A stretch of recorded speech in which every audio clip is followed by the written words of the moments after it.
Hello and good evening. We wanted our music to be more extreme and aggressive, but more importantly, we also wanted to add more depth to it. We didn't want the music to be aggressive just for the sake of it.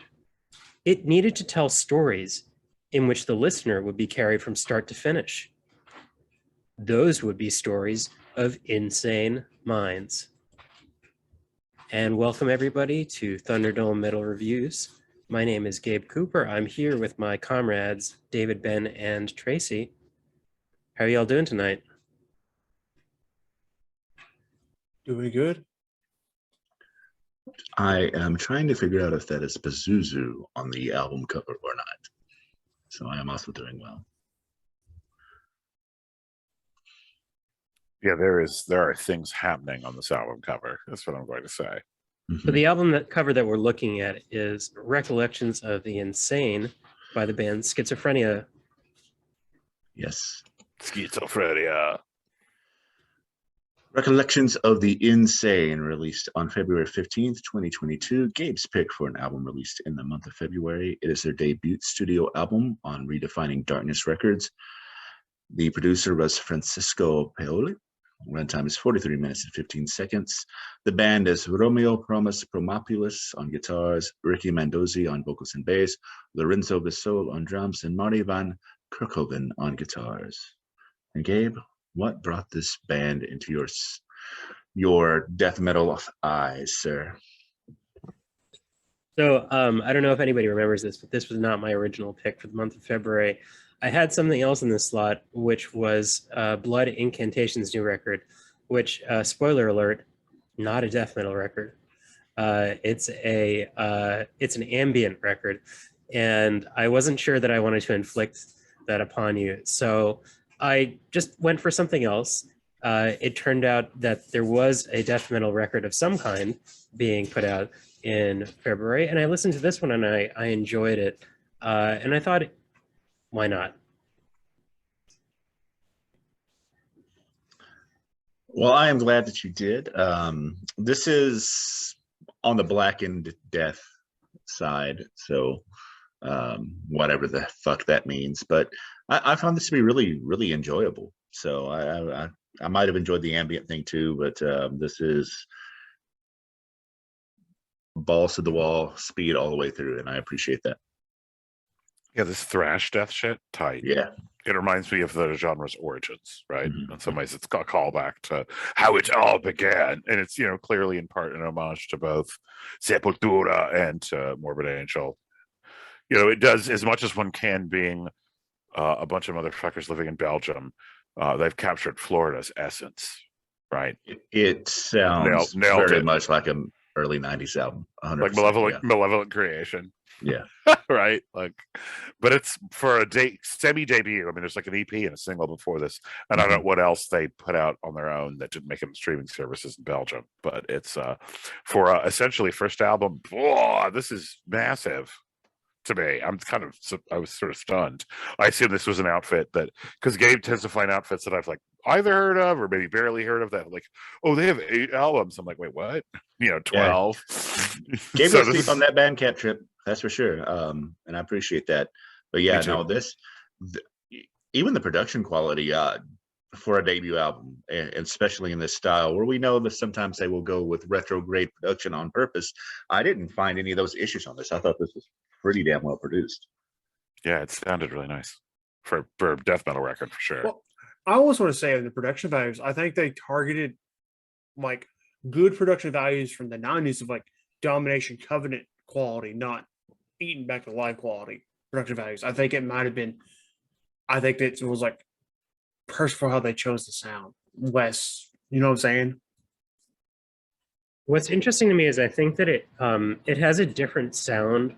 Like the first part of the record has a different kind of sound than the last part of the record does. I don't know if anybody else felt like that, but the sort of beginning of the record has this very immolation type feel to it, where it's very overwhelming and very noisy and busy. The latter part of the record, I think, it's a little bit more nuanced and you can hear more of what's going on. So that's, I mean, for me, it's kind of like different flavors, right, of production, even in the same record. I didn't really notice that, but I'm going to listen to it again to see if I can, because that would be very interesting. I did gravitate more toward the first half of this album than I did the second half when I listened to it. So that's probably where I was picking up. Maybe not quite as picking up the nuance as much as you were, but I was picking up I guess, a gravitas favoritism towards one particular, like if you were listening to a record, one side of it. My reaction was more primeval and way less thoughtful, because every track that came on, I would say "fuck yes" each time until the album ended.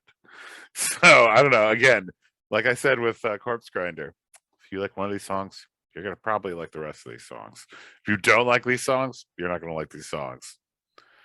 This is one of the things along with Corpse Grinder that it came on, it was immediately vetoed. Like, no, it's too powerful. But this is a much more riff-driven album than that Corpse Grinder. Oh my God, yes. No, the playing on this for annihilates sure. that. No, I agree. You're gonna see. I am gonna grade it more highly than that.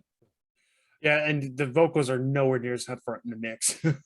No, they're different. Also, Well, I mean, yeah, they're different. They're fine. I mean, I don't. Totally fine. They didn't stick out to me one way or the other, so they are kind of in the Exactly. perfect spot that they need to be. Certified okay, all right. Yeah, but Yeah. it's not a toilet or a cookie monster. Ben and I are on the same team on that. Like, you cannot just be in a toilet. I mean, I guess you can, but or a swimming pool, Ben. Or something. That was for drums, and I don't mind that. I know. I was just thinking of Red Fag. Yes. Still. To this day, I still think about Red Fang and their fucking. That's going to be on David's tombstone. Fucking swimming pool. Yeah, they ruined it. Is Red Fang ruined everything. You know how I feel about Code Orange, and they need to just give out breakdowns willy-nilly. And you know how I feel about Red Fang recording stupidly bad on purpose, but they're not black metal. Black metal I forget because they're insane. They burn churches. Like, if they want to sound bad on purpose, I can't stop them. They'll probably because they'll murder me. But you know, well, this was a definitely certified no breakdowns album. There were none, not one. I applaud. No breaks. Period. I want to slow 100% clap. no breaks. Game. Slow clap for them. Like, all right, stand up and just do this. So what you're saying is you need more breakdowns, David. No, I need this album to be played in all public places, elevators, schools, churches. Until your wife says no.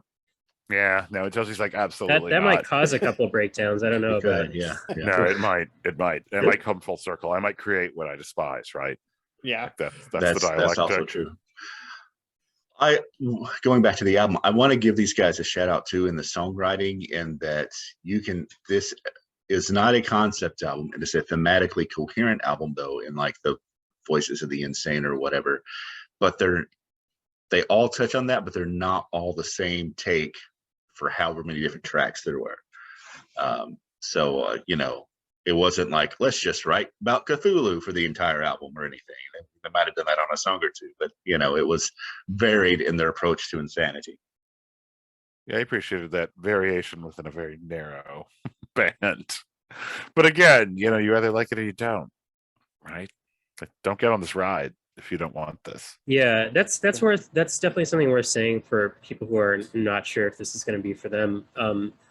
And I think it's one of the critiques that I would have, and it's not only personal to me, but I think it would be for other folks as well. Like, because this is pretty firmly in the death thrash direction, it runs the risk of becoming sort of a one-note, one-trick pony. And I think that's really one of the only drawbacks for me, is that that's not my favorite, kind of style of death metal. But that said, there's a lot of hooks. So if you do like, riff driven, if you do like kind of hook driven songs, you're going to find something to like. And not a lot of songs are not written like that.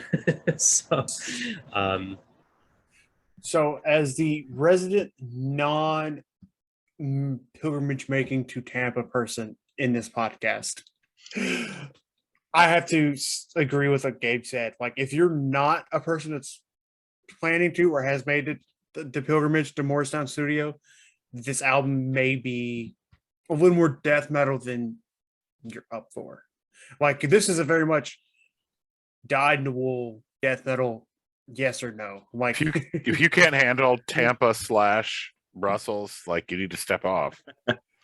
and it does kind of start to run from start to finish, kind of run into the sameness that you do get from just pure death metal. Well, I can go ahead, please, Ben. No, please go ahead, Dave. I was simply going to say I can see it's one note, but that one note is awesome. Like, that's my counter argument.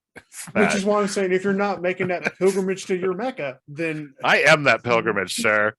I know. So this is perfect for you. This album, I enjoyed this album a lot.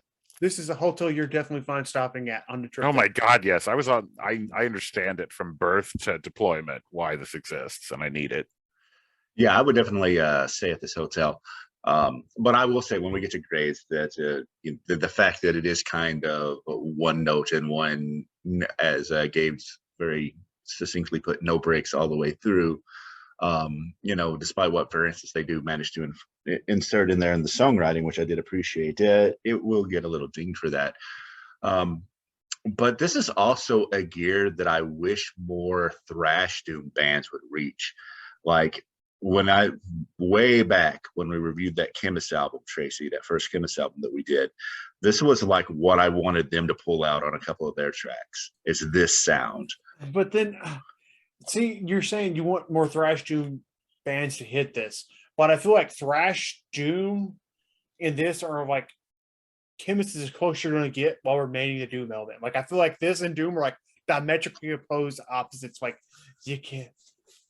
Are you I don't saying think, it's sorry, go ahead. No, You go ahead.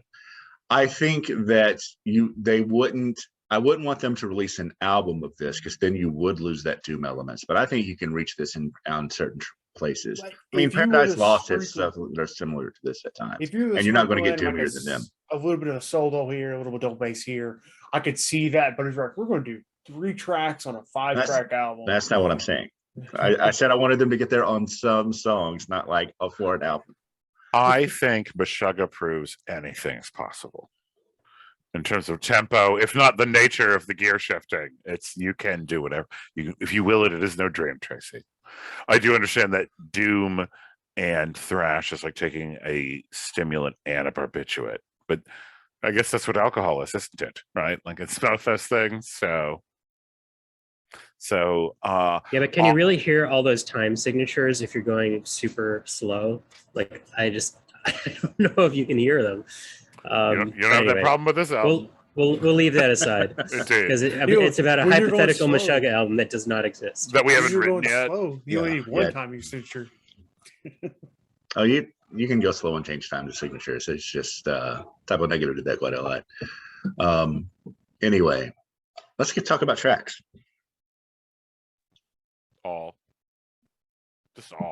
Just all, y'all. I mean, some are a little weaker, but I don't even care. All. So I'm going to say, I think I enjoyed side A more than side B. I think it starts good with Divine Emulation through Monolith, and I think kind of starts to fall off after that.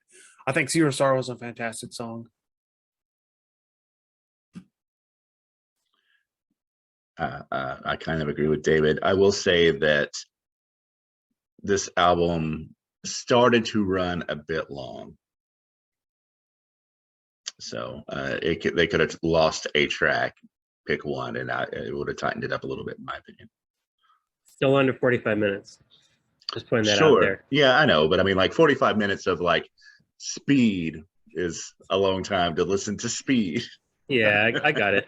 That's fair. That's a forearm falling off after 46 minutes. I just felt like after listening to stuff that's an hour that shouldn't exist, as you put it, Ben, this was not that. I was very happy to go into this album, David, after listening to the last too. one.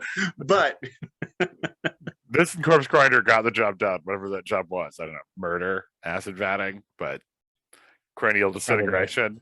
These names are exactly what names should be of all songs forever. Dude, cranial disintegration is so evocative of Carcass. I loved that track. Me too. Sounds awesome.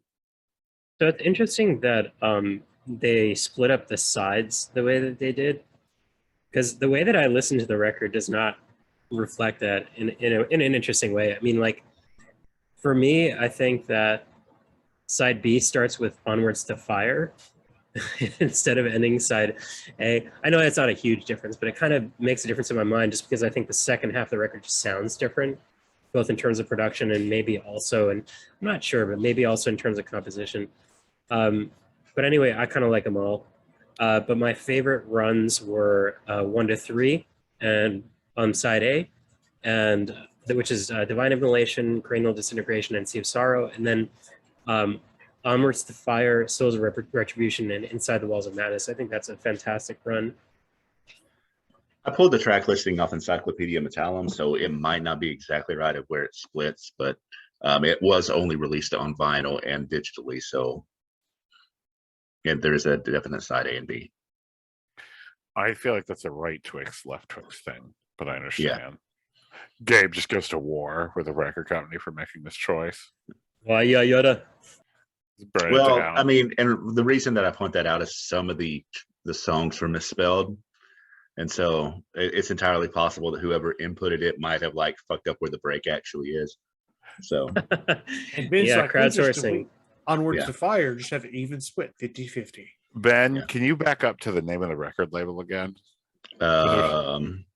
yeah, Just reverse it. It is. I can try. You can't go backwards. It only goes forwards. I'm Thunder, sure how it Thunderdome can. is. That's Not even with the left arrow key? No more reverse. Now see, it goes. Nope, reverse is done. There we go. Redefining darkness records. I wanted to say something about that when you meant holy shit for a label, and this Yeah, may be that's the cool. only album they put out, but goddamn.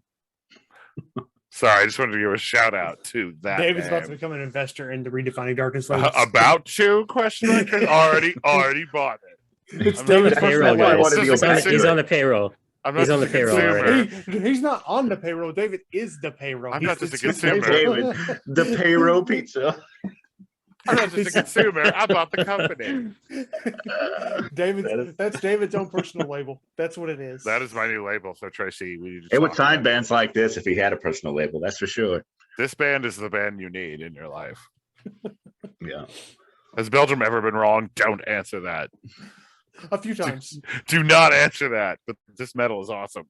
Yes. I think it's time to grade this thing. I think so too. All right, I admit it's not like. Well, let's let Gabe. Yeah, I mean, I'm not going to fight about it, but I can go first. I think this is a quite good for a debut album, and I kind of be interested to see where they go after this, considering that, you know, as we mentioned before, a few of us mentioned before, it's a little bit on the samey side, even if the songs are all played very well in that style. I'd like to see them do a little bit more experimenting. So this is, for me, it's sort of sitting on like A-, like it's pretty close today, but not quite there. Oh, and I wanted to say that the thing that I said at the intro was a quote from the drummer about the record. David? I'm in basically the same spot. I mean, it's not the most innovative shit ever. I forgot I didn't pick it. I'm like, I like this album so much. I'm like, nope, Gabe picked this album, which tells you how much I liked it. Anyway, it was my favorite. No, I literally forgot. I'm like, oh shit, this was Gabe's pick. Gabe, you did great. A-. You know, it's not legendary, but it's definitely an A- record. This is my favorite, even more than the one I picked. So, what are you gonna do? Sorry, y'all. So I'm going to give this a low B. Again, this is for the people who are willing to make the death metal pilgrimage. If you're not, then this is not an album for you. So I'm gonna give it right there at an 80. Well, I'm going to swing the pendulum back a little bit. I don't think that this is an A-, but I think it's a B+. I think this is an excellent album. It's just a hair too long and a hair too one note, but it's, you know, fucking great. So, or excellent, I guess I should say, but Yeah, I really was enjoyed gonna say, this. according to the rubric, Ben, Yes. you just said A-, right? For hardcore fans only. Only, yes.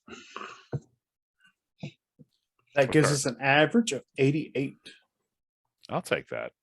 We had a pretty narrow Alright. band tonight. Oh, what? Yeah. What's happening to us next, Tracy? Well, would you buy this album? Yes. Oh yeah, twice, and no. give one to you because you wouldn't. I buy Nice. 4 and give them to you all for Christmas. I don't know. However, it's my record label, Tracy. Of course, I'm gonna have yes. Extra copies to give to my friends. Extra Yes. Friends and family copies, yeah. Hey, so album's for Christmas 5 years from now. This album again, Dad? Really? Sorry, kid. It's what I got. It's back catalog. Besides, your brother broke the other one. Yeah, I can see that happening. Oops, smash. Into the acid bat or this either album. I was like, whoops. Time to move on. Yeah. Well, next time here on Thunderdome Metal Reviews, we're looking at Nevermore's album, Dreaming Neon Black. Yeah, I forgot to put down the image file for that. So you don't get to look at it. You're just going to have to tune in next time. Just imagine it. Listen to some Award Ordained album. That's the first one we've done of him. It is. That is a classic of the genre. So I'm going in the way back. It's gonna be a fun one. I've heard a bit of Nevermore. I don't think I've ever heard that album though, but I've heard a couple of their other ones. I would be surprised if you'd heard that one. Let's see. I have no idea what I'm getting into, so I'm excited. You're in for a treat.